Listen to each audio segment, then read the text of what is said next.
Week 22 of the fantasy basketball season. Here's a few centers I looked at off the wire this week. The first center, Trace Jackson Davis of the Golden State Warriors. So Jackson Davis, he's been a nice find this season for his rookie and for this Golden State Warrior team. And pretty much Kevon Looney hasn't played much at all over the last month since he's emerged.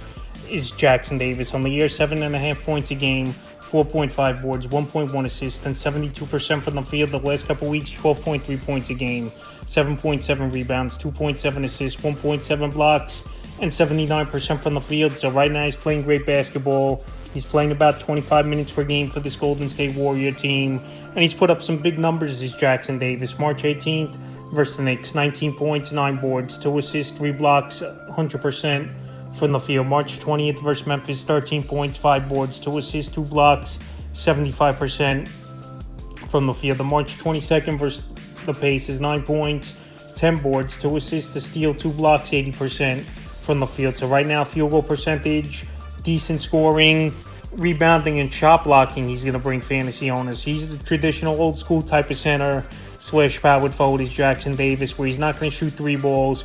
A lot of putbacks, a lot of alley-oops with obviously Steph Curry on this team and looking for that backdoor, and Draymond Green, who's a good passer as well. And that's what he's going to give fantasy owners. If you need shot blocking, rebounding, and great field goal percentage, Jackson Davis is a good ad, and he's playing as well this week 4 ball games, which is nice. Available in 51% of fantasy leagues. Next center is James Wiseman of the Detroit Pistons. So Wiseman, he's been up in and out of the lineup, banged up on and off this season. Year 6.7 points a game, 4.8 rebounds, 65% from the field. But the last couple weeks, 10 points a game, 7.9 rebounds, 1.7 assists, and 58% from the field. So similar to Jackson Davis, he's an old school type of center, rebounding about 10, 11 points per game, and a good field goal percentage with a lot of putbacks and dunks. March 20th versus the Pacers, 8 points, 9 boards, and assists, 42% from the field. March 22nd versus Boston, 24 points, 9 boards, 4 assists, 84% from the field. March 24th versus the Pelicans, 15 points, 11 rebounds,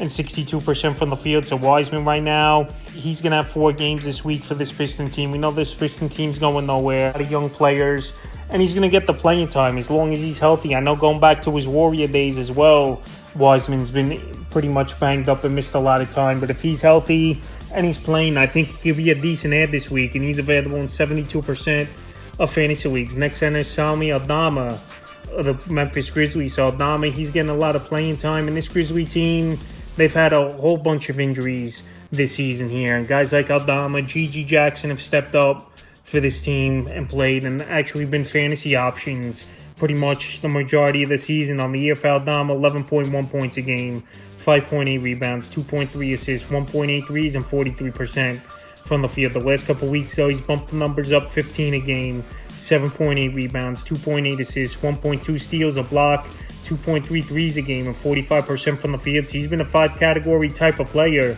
at the center position over the last 2 weeks. He is Aldama, and he's getting major minutes, 35-plus minutes a game for this Grizzly team. Like I mentioned, they're going nowhere this season with all the injuries.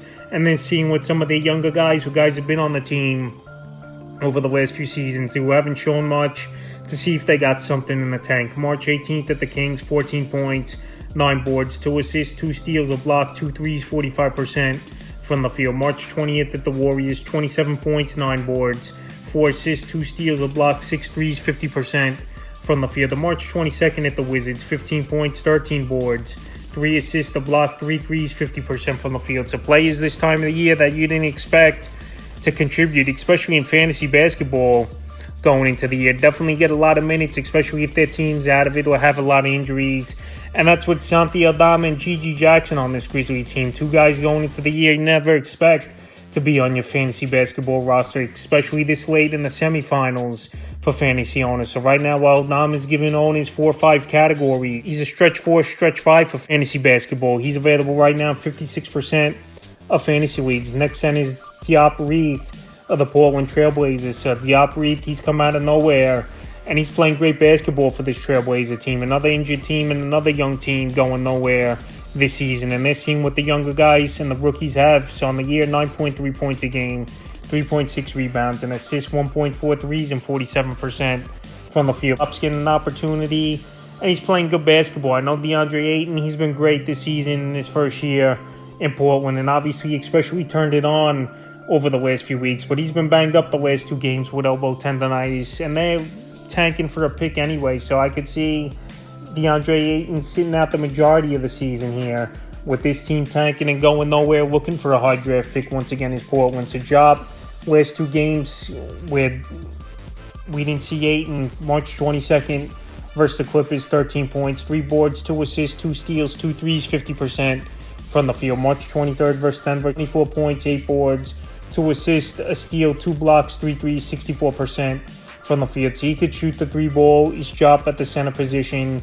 Pretty good rebound. And he could score as well and give you an efficient field goal percentage. So right now, he's available in 92% of fantasy leagues. And Ayton's been day-to-day, and he's missed the last couple games here.